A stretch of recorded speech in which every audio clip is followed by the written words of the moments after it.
राधे राधे दोस्तों, आइए मांग महामहत्तम का 16वां अध्याय सुनते हैं। मंगलकारी देव तुम मंगल करो गणेश, जय वंदन तुम्हरे करे काटो सबके कलेश। 16वां अध्याय प्रारंभ। श्री गणेशाय नमः। कार्तवीर्य कहने लगा कि हे भगवान, वह राक्षस कौन था और कांचन मालिनी कौन थी? उसने अपना धर्म कैसे दिया और उनका साथ कैसे हुआ? हे ऋषि यात्री, ऋषि की संतानों के सूर्य, यह कथा सुनाकर मेरा कौतूहल दूर कीजिए। तब दत्तात्रेय जी कहने लगे कि हे राजन, इस पुरातन विचित्र इतिहास को सुनो। कांचन मालिनी नाम की एक सुंदर अप्सरा थी जो माघ मास में प्रयाग में स्नान करके कैलाश पर जा रही थी। तब उसको मार्ग में जाते हुए हिमालय के कुंज के से एक धीर राक्षस ने देखा।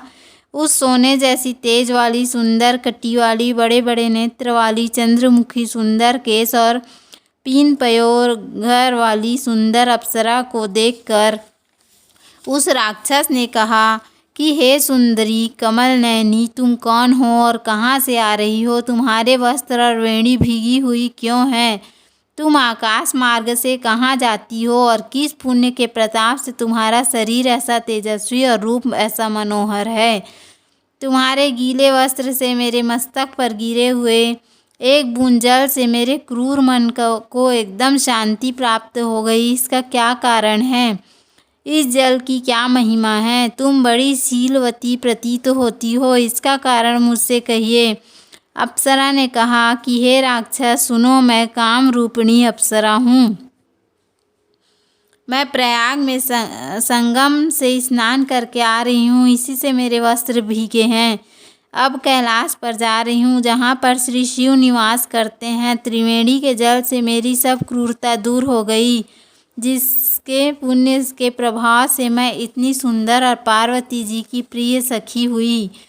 सो आश्चर्य देने वाला उदाहरण मुझसे ब्रह्मा जी ने कहा था, सो सुनो।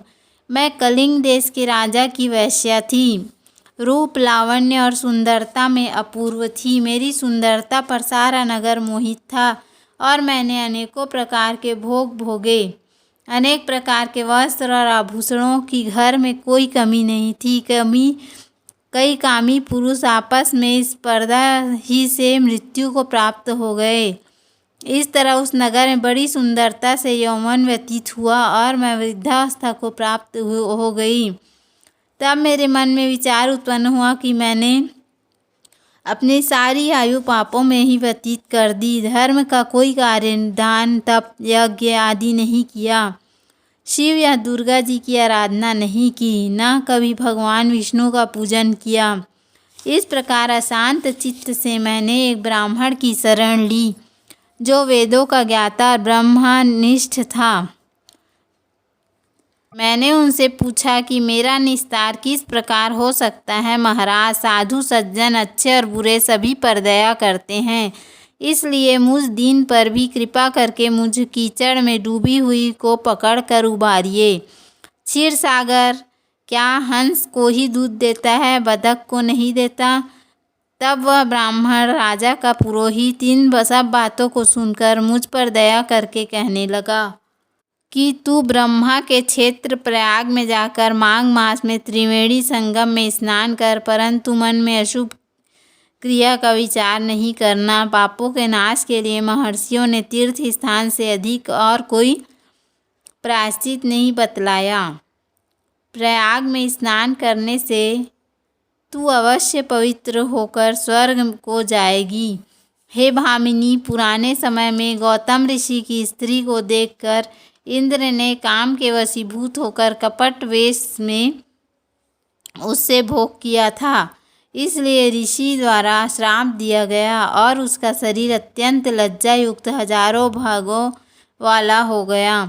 तब इंद्र नीचा मुँह करके अपने पाप कर्म की बुराई करने लगा। मेरू पर्वत के शिखर पर स्वच्छ जल वाले सरोवर पर एक स्वर्ण कमल से भरे हुए कोटर में घुस गया और अपने पाप को धिक्कारता हुआ कामदेव की बुराई करने लगा कि यह सब पापों का मूल है। इसके ही वशीभूत होकर मनुष्य नरक में जाते हैं और अपनी धर्म, कीर्ति, यश और धैर्य का नाश करते हैं।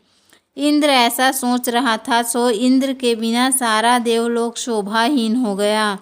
तब देवता, गंधर्व, किन्नर, लोकपाल इंद्राणी के सहित बृहस्पति जी से जाकर पूछने लगे कि महाराज, इंद्र के न रहने से स्वर्ग ऐसा शोभाहीन हो गया है जैसे सतपुत्र के बिना श्रेष्ठ कुल।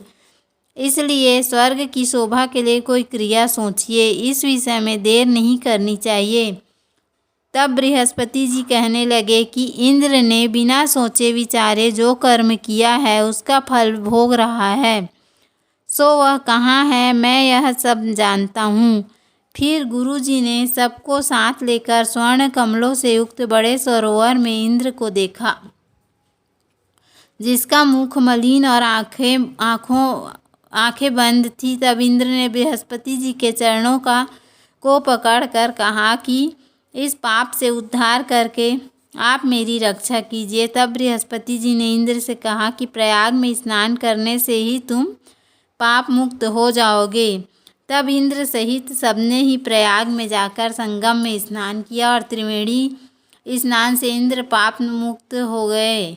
तब बृहस्पति जी ने इंद्र को वरदान दिया कि तुम्हारे शरीर में जितने भग हैं सब नेत्र हो जाएं। तब इंद्र ब्राह्मण के वर से 1000 नेत्रों से ऐसा सुशोभित हुआ जैसे मानसरोवर में कमल शोभायमान होता है। बोलो श्री हरि विष्णु भगवान की जय। इस प्रकार 16वां अध्याय समाप्त। 17वां अध्याय कल सुनेंगे। बोलो श्री हरि विष्णु भगवान की जय। उम्मीद है आपको हमारा वीडियो पसंद आया होगा। यदि हमारा वीडियो पसंद आया तो वीडियो को लाइक करें, चैनल को सब्सक्राइब करें। धन्यवाद। राधे राधे।